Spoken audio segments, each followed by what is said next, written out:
আপনার মুখটি খোলার আগে আপনাকে সাবধান হতেই হবে। কারোর ভালো চাইতে গেলেও আপনাকে কিন্তু সতর্ক থাকতেই হবে। কারণ বর্তমান সময়টা এমনই যে প্রত্যেকটা সম্পর্কই স্বার্থসিদ্ধির জন্যে, স্বার্থসিদ্ধির উপায় মাত্র। আপনার থেকে স্বার্থপূরণ যেই হয়ে যাবে না, অমনি দেখবেন সেই মানুষটি অন্য কোথাও নোঙর ফেলেছে, আর তখন আপনি তো কষ্ট পাবেন। তাই কারোর ভালো চাইতে গেলে, কাউকে উপদেশ দিতে গেলে আপনাকে সব সময় সাবধান হতে হবে। আপনি যদি সময় অসময় অন্যের ভালো চেয়ে মুখটি খুলে ফেলেন, তাহলে আপনাকে ঠকতে ঠকতে আঘাত পেতে পেতে জীবনে এগিয়ে যেতে হবে। আর তারপরে আপনি বুঝতে পারবেন আপনার গুরুত্ব সেখানে কিচ্ছু নেই। আর তার কারণটা কি বলুন তো? এখন মানুষের সাথে মানুষের সম্পর্ক তৈরি হয় বুদ্ধি দিয়ে, হৃদয় দিয়ে নয়। যেখানে হৃদয়ের বন্ধন নেই, যেখানে শুধুমাত্র সেন দৃষ্টিতে একজন একজনের দিকে তাকিয়ে আছে, যেখানে নেই অন্তর্দৃষ্টির কোনো আবাহন, সেখানে সম্পর্ক টিকবে কি করে বলুন তো? যে সম্পর্কে আপনাকে মেপে মেপে ভাবনা চিন্তা করে কথা বলতে হবে, যে সম্পর্কে আপনি মন খুলে আপনার মনের কথা বলতেই পারবেন না, সেই সম্পর্ক শুধুমাত্র আপনাকে কাঁদাবে। সম্পর্ক কাঁদালে নিজেকে বাঁচাবেন কি করে? ঠাকুরমা ও স্বামীজির ভাব ও আদর্শে কিছু কথা রয়েছে, যে কথাগুলো আপনি যদি মেনে চলতে পারেন, তাহলে সম্পর্কের এই কান্না আপনার চোখে আর আসবে না। গুরু গৃহ থেকে যখন শিষ্যরা গার্হস্থ আশ্রমে আসতেন, গুরু তখন শিষ্যকে একটি বিশেষ কথা স্মরণ করিয়ে দিতেন। কথাটি হলো সাধ্যায় আত্মা প্রমাদা। এই সাধ্যায় শব্দের অর্থ কি? সাধ্যায়ের সংকীর্ণ অর্থ হলো বেদ অধ্যয়ন, আর এর ব্যাপক অর্থ হলো বিভিন্ন ধর্মগ্রন্থকে অধ্যয়ন করা। শুধুমাত্র পড়া নয়, তাকে অধ্যয়ন করা, অর্থাৎ গ্রন্থটি পাঠ করার পরে তার যথার্থ অর্থকে অনুধাবন করা, মনন করা এবং তার নিজের জীবনে তার বাস্তব রূপায়ণ করা। ধর্মগ্রন্থ শ্রবণ, মনন এবং আচরণ, এই তিনটি ধাপ যদি আপনি করতে পারেন, তাহলে সেই ধর্মগ্রন্থের মধ্যে থাকা বিষয়বস্তুটি আপনার অন্তরের অন্তঃস্থলে একেবারে মিলেমিশে যাবে, অর্থাৎ আত্মীকরণ হবে। আর তখনই দেখবেন বাস্তব জীবনের সাথে খাপ খাইয়ে নেওয়া আপনার পক্ষে অনেক সহজ হয়ে যাবে। আবার অন্যদিক দিয়ে দেখতে গেলে দেখা যায় যে রামকৃষ্ণ সাধনার একটি বিশিষ্ট অঙ্গই হলো নির্বাচিত বিভিন্ন শাস্ত্রগ্রন্থ অথবা রামকৃষ্ণ বিবেকানন্দ সাহিত্য নিয়মিত পাঠ করা এবং তার আলোচনাকে মনন করা, যার গুরুত্ব সম্বন্ধে আমরা অনেকে হয়তো সচেতন নই। আর শ্রীমাও খুব সহজ সরলভাবে আমাদের এর গভীর অর্থটিকে ব্যাখ্যা করে দিয়েছেন।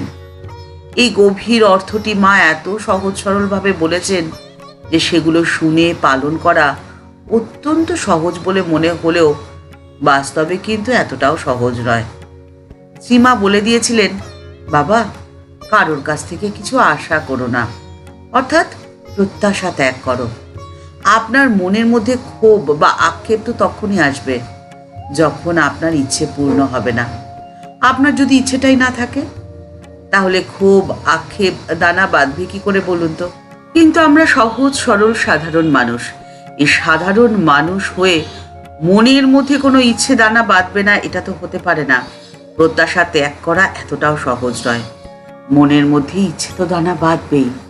তাই শ্রীমা বলেছিলেন, মনের ইচ্ছের মোড়টিকে ঘুরিয়ে দেওয়ার জন্যে সৎ গ্রন্থ পাঠ করতে বা সৎসঙ্গ করতে। আপনার মনের ইচ্ছে তখন সৎ গ্রন্থ পাঠ এবং সৎসঙ্গের মধ্যে মিলেমিশে একাকার হয়ে যাবে। আর সৎ গ্রন্থ পাঠের মধ্যে দিয়ে আপনার চিন্তার মোড় যার দিকে ঘুরে যাবে, তিনি তো চিন্তামণি। আপনার সমস্ত দুর্ভাবনার সাথে আপনার সমস্ত সমস্যার সমাধান তার হাতেই রয়েছে। তার হাতে যদি আপনার জীবনের চাবিটিকে দিয়ে দেন, তাহলে আপনার আর কোনো চিন্তা থাকবে না। একটি খুব শিহরণকারী ঘটনা এখন আপনাদের সাথে শেয়ার করে নিচ্ছি। ঘটনাটি পেয়েছি উদ্বোধন পত্রিকায়। খুব অবিশ্বাস্য মনে হলেও ঘটনাটি কিন্তু একদম সত্যি। রামকৃষ্ণ গ্রন্থ পাঠ এবং আলোচনা যে ঠাকুরের কতটা প্রিয় ছিল, স্বামী মেধোসানন্দজির একটি ঘটনার বর্ণনায় তা পরিষ্কারভাবে ফুটে ওঠে। ঘটনাটি হলো, আশুতোষ রায় বলে এক ভক্ত দক্ষিণেশ্বরে ঠাকুরের কাছে কখনো কখনো যেতেন। তিনি অত্যন্ত রোগা এবং বেঁটে ছিলেন। ঠাকুর তাকে ডাকতেন ঝুনো সর্ষে। ঠাকুর তখন এই পৃথিবীতে নেই।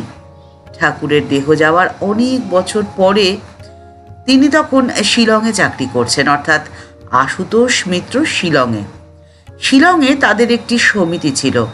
সেখানে কথামৃত প্রভৃতি নিয়মিত পাঠ হতো। এরপরে তারা ঢাকায় বদলি হয়ে যান। ঢাকায় আগে থেকেই একটি সমিতি থাকায় শিলং থেকে এসে ভক্তরা সেখানেই যোগ দিতেন। নিজেদের সমিতির আর পৃথক অস্তিত্ব তখন আর থাকলো না।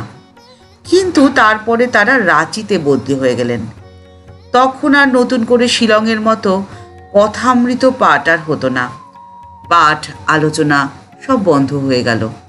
ঠাকুরের গ্রন্থ পাঠ মনন, ঠাকুরের গ্রন্থ শ্রবণ মনন আচরণ কোনোটাই হচ্ছে না। হঠাৎ একদিন রাত্রিবেলা আশুতোষ রায় নিদ্রামগ্ন। আর ডাকে তার যেন ঘুম ভেঙে গেল। তিনি শুনছেন কে যেন তাকে ডাকছে, ও ঝুনো সর্ষে, ও ঝুনো সর্ষে। আশুতোষ রায় তখন হতবাক।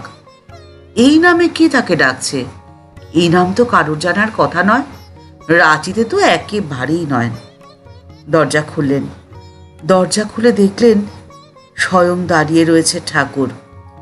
গেরুয়া বসন, খড়ম পায়ে, চিমটে হাতে, জ্যোৎস্নার রাত। ঠাকুর তাকে বলছেন, এখানকার কিছু কথা হতো গো, তা ঢাকায় নয় দরকার ছিল না, কিন্তু এখানে ওটি কেন বন্ধ করলে? ওটি করো না, কথামৃত নিয়মিত পাঠ করো গো, পাঠ করো, তোমাদের ভালো হবে। এই বলে ঠাকুর অন্তর্ধান হয়ে গেলেন। আশুতোষ রায় তখন এদিক ওদিক খুঁজে বেড়াচ্ছেন। তিনি কি ভুল দেখলেন? না, জ্যোৎস্নার রাত পরিষ্কার তিনি ঠাকুরকে দেখলেন, ঠাকুরের কথা শুনলেন। ঠাকুরের আদেশে রাঁচির বাড়িতে আবার শুরু হলো অমৃত সমান কথামৃত পাঠ। অমৃত সমান কথামৃত, যা শ্রবণ মনন এবং আচরণের মধ্যে দিয়ে সংসারের সমস্ত হলাহল থেকে আপনি নিজেকে মুক্ত করতে পারবেন। আপনার মনে হবে না কেউ আপনাকে জাজ করছে। এখানে ঠাকুরের সাথে আপনি কথা বলার জন্যে অধীর আগ্রহে অপেক্ষা করবেন, কারণ ঠাকুর তো অপেক্ষাতেই রয়েছে আপনার। আর এই অনুভবটি আপনি নিজের অন্তরেই করতে পারবেন। ঠাকুরের সাথে যদি আপনার সরাসরি সম্পর্ক হয়, তখন আপনার তো মনে হবে না যে এই সম্পর্কে আপনি কোনো আঘাত পাবেন। আপনার যেটি ভালো লাগবে না, আপনি মন খুলে তাকে বলতে পারবেন। ঠাকুর তো এতটুকুও রাগ করবে না। আবার যেটি আপনার ভালো লাগবে, সেটিও আপনি মন খুলে ঠাকুরের কাছে বলতে পারবেন। আমাদের চ্যানেলে অদ্ভুত একটি কমেন্টস এসছে। তিনি লিখছেন, ঠাকুরকে বিশ্বাস আর ঠকবাজ চিটিংবাজকে বিশ্বাস একই। তার বিচারের ভার ঠাকুরের হাতেই তুলে দিলাম। বিশ্বাস তার নিজের কাছে, কিন্তু আমাদের বিশ্বাস ঠাকুরের প্রতি। যারা যারা ঠাকুরকে সত্যি সত্যি মন থেকে ভালোবাসেন তারাই এই ভিডিওটি দেখবেন, আর যাদের পছন্দ হয় না তারা স্কিপ করে যেতে পারেন। ঠাকুরের উপরে বিশ্বাস এবং ভরসা রেখে তাঁর দেখানো পথকে আপনি যদি আপনার জীবনে গ্রহণ করে পালন করতে পারেন, তাহলে সম্পর্কের কান্না আপনাকে আর কাঁদতেই হবে না, এ নিশ্চিত। আপনার জীবন হবে অনেক শান্ত, অনেক সুন্দর।